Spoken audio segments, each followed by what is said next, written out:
Gina with WTI, and I was looking to make my cat's eating and drinking experience more comfortable. Elsie is a smaller cat, and I was feeling pretty bad about her eating situation because I was using bowls that sat flat on the ground. So I saw that these Kitty City food and watering bowls help them to slow down so that they don't overeat and bloat.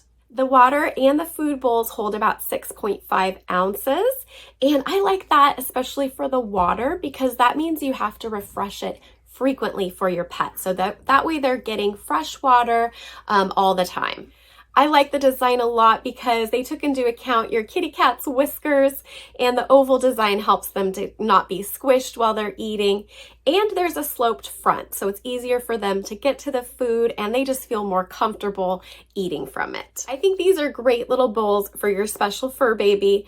Elsie obviously enjoys eating and drinking from them, and that's our point of view.